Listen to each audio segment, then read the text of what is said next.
नमस्कार, मेरा नाम है माधव और आप देखना शुरू कर चुके हैं राजस्थान का इलेक्शन कारवां किसान तक के साथ।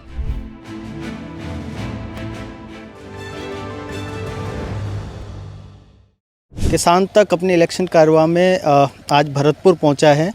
मैं खड़ा हूं भरतपुर का ICR सरसों अनुसंधान केंद्र में और मेरे साथ हैं विजयवीर सिंह, जो यहां प्रिंसिपल साइंटिस्ट के तौर पर काम करते हैं। भरतपुर के सरसों अनुसंधान सेंटर जो है, इसमें क्या कुछ काम हो रहे हैं। सबसे बड़ी बात जो किसान फेस करते हैं कि किस क्षेत्र में किस तरह का बीज लगाया जाए, सरसों के बीजों को लेकर किस तरह का यहाँ रिसर्च हो रहे हैं, इन सब के बारे में सिंह साहब से बात करेंगे। सर, किसान तक में स्वागत है आपका। नमस्कार किसान भाइयों जी। आप एक बहुत संक्षेप में हमें बताएं, ICR सरसों अनुसंधान केंद्र है, इसके बारे में, इसके फंक्शंस के बारे में, फिर हम बीजों के बारे में बात करें। किसान भाइयों, जैसा कि माधव जी ने अभी बताया, ये जो सरसों अनुसंधान निदेशालय है, इसकी स्थापना 20 अक्टूबर 1993 को राष्ट्रीय अनुसंधान केंद्र के रूप में हुई थी और 2009 में इसको सरसों अनुसंधान निदेशालय का दर्जा दिया गया था।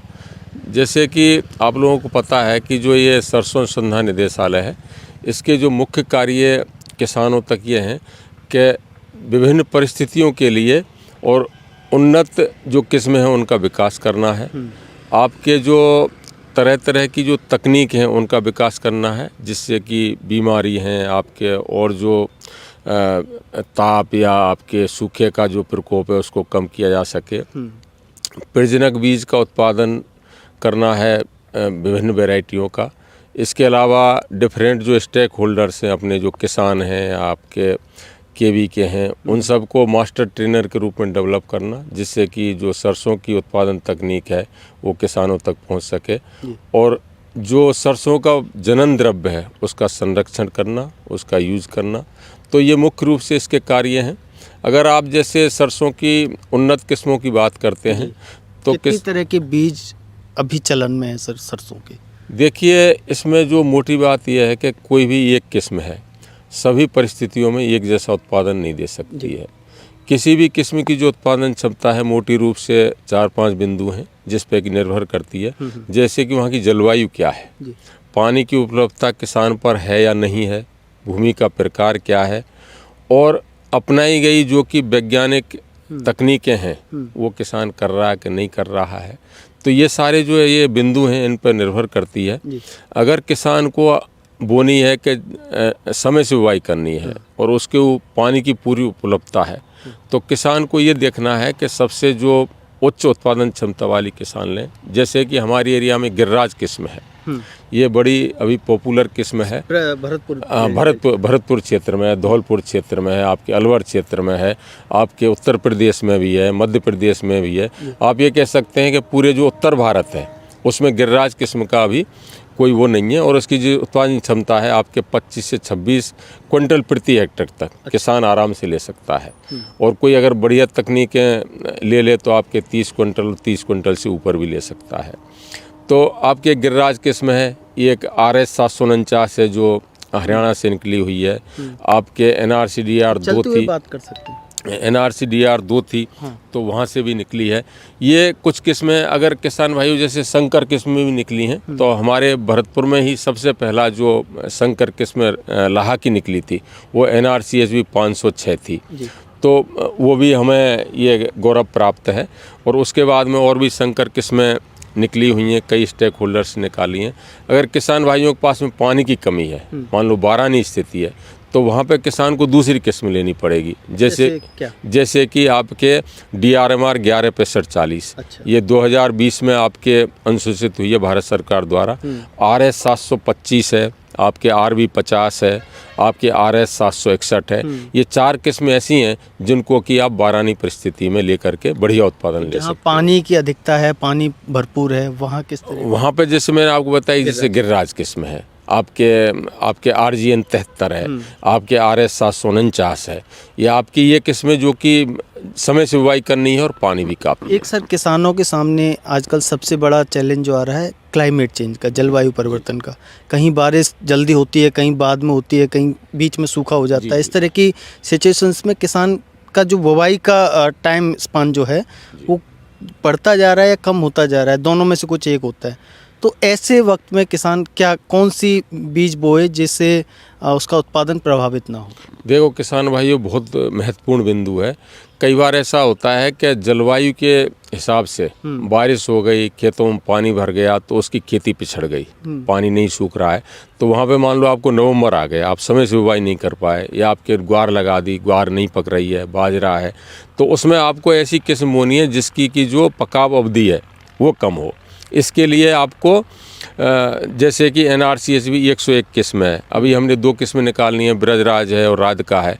ये किस्में ऐसी हैं जो कि बढ़ता हुआ तापमान है, तो सबसे बड़ा तापमान को जो फर्क पड़ता है उसके सीड वेट पे पड़ता है, दानों का भार है वो बहुत कम हो जाता है। तो इन किस्मों में आपको क्या करना है, वही किस्में लगाओ जिनकी की पकाव अवधि कम है, जो कि 115 से 120 दिन में पक के तैयार हो जाए। सीड्स हैं इस तरह के? जैसे जैसे मैंने आपको बताया NRCS 101 है। अच्छा। आपके एक राधिका वैरायटी निकली है, एक ब्रजराज वैरायटी निकली है। ये सारी कम समय में? हाँ, कम समय में पक जाती हैं और इनके दानों का भार भी ठीक है। जैसे इस साल हमने देखा सर कि मार्च के महीने में ही बिपरजॉय आ गया था और किसानों ने, बारिश हुई तो बुवाई कर दी जल्दी, लेकिन बीच में एकदम से सूखा हो गया। तो ऐसे जब इस तरह की सिचुएशन आती है जल्दी बुवाई के लिए, मतलब जल्दी बुवाई होगी तो जल्दी पकेगी भी, तो उसमें जो पारंपरिक बीजों का जो किसानों का एक होता है कि वो उसी तरह के बीज रखते हैं, तो ऐसे समय में कौन से बीज बोए जाने चाहिए? देखो हमारे पास में जो पारंपरिक बीज का मतलब है कि भाई वैरायटी के जो बीज हैं वो हैं, उसमें अगर मैं आपके सूखे के लिए मैंने आपको 2-3 बीज जैसे बताए थे, आपको अगर लेट सोने उसके लिए भी मैंने बताए थे, अगर समय से बुवाई है उसके लिए भी बताए थे। एक आध इसमें परिस्थिति ये आ सकती है कि भाई किसान को जल्दी बुवाई करनी है, तो उसमें आपको ये करना है कि जो कि बढ़े हुए टेम्परेचर को सहन कर लें। तो इसके लिए जैसे आपके है PM25 नाम की एक किस्म है। अच्छा। तो इसको आप प्रयोग में कर सकते हैं। तो ये भी किस्म आपकी निकली हुई है। PM25? हाँ, PM25 को आप यूज कर सकते हैं। आपके कोई भी किस्म जो कि बढ़े हुए तापमान को सहन कर ले। एक परिस्थिति किसान भाई ऐसी आती है जहाँ की आपकी भूमि का ठीक नहीं है, भूमि खराब है, या तो लवणीय है, क्षारीय है, तो उसमें लवण क्षार की जहाँ अधिकता होगी तो उसमें आपको उत्पादन कम मिलेगा। तो उसके लिए लवण क्षारीय प्रतिरोधी जो किस्म है उनको बोना चाहिए। हमारे जो करनाल सेंटर है तो वहाँ पे देखोगे एक CS58 और CS60, ये 2 किस्में ऐसी हैं, अगर इनको ऐसे क्षेत्रों में आप लगाते हैं तो आपको उत्पादन बढ़िया मिलेगा। एक चीज़ होती है कि भाई किसान जैसे कहते हैं कि भाई कोई गुणवत्ता वाली किस्म है क्या, जिसमें इरूसिक अम्ल की मात्रा कम हो, उसको हम मानते हैं कि गुणवत्ता वाली किस्म है।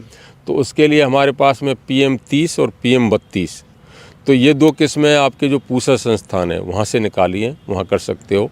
कई किसान एक करते हैं कि भाई हमारे पास में डबल लो चाहिए। डबल लो का मतलब होता है जैसे इरूसिक अम्ल भी कम हो, ग्लूकोसिनेट भी कम हो, तो उसमें जैसे PM31 है, PM33 है, ये किस्म निकली हैं, इनका भी किसान ले सकते हैं। इन पे किसान को रिम्यूनरेटिव प्राइस, बढ़ा हुआ पैसा भी मिल सकता है। तो ये सब ऐसे हैं जिससे कि आपकी इनकम भी बढ़ सकती है। ठीक है। सर मेरा आखिरी एक सवाल ये है कि राजस्थान जो है मस्टर्ड प्रोडक्शन में देश में नंबर 1 है, करीब अगर मैं ठीक हूँ तो 48% के आसपास यहाँ सरसों होती है पूरे देश की। राजस्थान ठीक है, लेकिन जो पूर्वी राजस्थान है इसमें सबसे ज़्यादा प्रोडक्शन है, पूरी सरसों बेल्ट कहा जाता है इसको। तो यहाँ के क्लाइमेट में, यहाँ के वातावरण में, यहाँ की मिट्टी में ऐसा क्या है कि सरसों के मामले में टॉप पर आता है? देखो ऐसा है कि एक तो भूमि का जो प्रकार है वो यहाँ का ठीक है। आपके जैसे दोमट मिट्टी इसके लिए बढ़िया रहती है, तो आप देखो जिस खेत में खड़े बिल्कुल दोमट मिट्टी है। तो आप जैसे धौलपुर देख लो, भरतपुर देख लो, अलवर देख लो, आपके ये पूरा एरिया है दोमट मिट्टी वाला एरिया है। दूसरा जैसे इसकी जलवायु ऐसी होती है कि भाई इसके लिए थोड़ी सी सर्दी पड़ना भी ज़रूरी रहता है। तो इस क्षेत्र में आप देखोगे कि भाई सर्दी का थोड़ा सा पीरियड ठीक रहता है। तो सर्दी का जैसे 2 महीने चल गई सर्दी, आपकी 1.5 महीने चल गई, तो उसमें जो सीड का उत्पादन है वो बढ़िया आता है।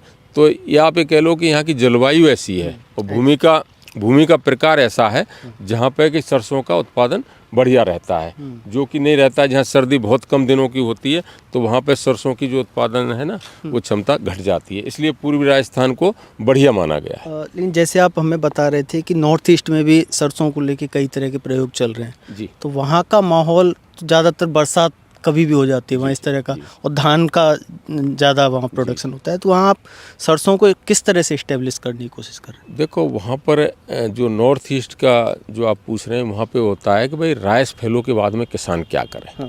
भाई राइस काट लिया, उसके बाद में फैलो लैंड रह गया, और कई बार ऐसा होता है कि भाई राइस करते करते उनको नवंबर आ गया, तो उसमें हमारा प्रयास ये रहता है कि जो कम अवधि में सरसों की किस्म पक रही है, जैसे आपके इसमें लाहा ही नहीं है, जैसे ये ग्रुप होता है आपका तोरिया का, एक होता है पीली सरसों, एक अलग ही स्पेसीज है।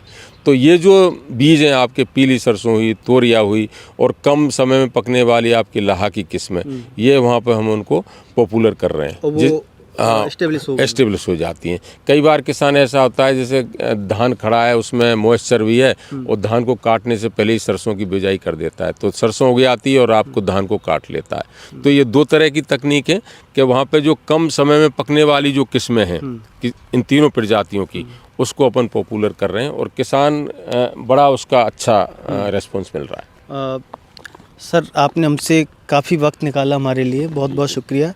तो ये थे विजय वीर जी जो यहाँ प्रिंसिपल साइंटिस्ट हैं ICAR सरसों अनुसंधान केंद्र भरतपुर में। उन्होंने हमें बताया कि किस तरह के बीज कौन से क्षेत्र में, कम पानी वाले क्षेत्र में, ज़्यादा पानी वाले क्षेत्र में किस तरह के बीज आपको उपयोग में लाने चाहिए। उम्मीद है वीडियो आपको अच्छा लगा होगा। अच्छा लगे तो आप इसको शेयर करिए अपने किसानों के साथ, जो भी आप जिन किसानों से जुड़े हुए हैं उन्हें बताइए। आप देख रहे थे किसान तक। नमस्कार। नमस्कार।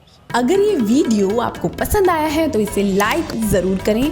अगर चैनल अभी तक सब्सक्राइब नहीं किया है तो कर लें और नोटिफिकेशन पाने के लिए बेल आइकन भी दबा दें।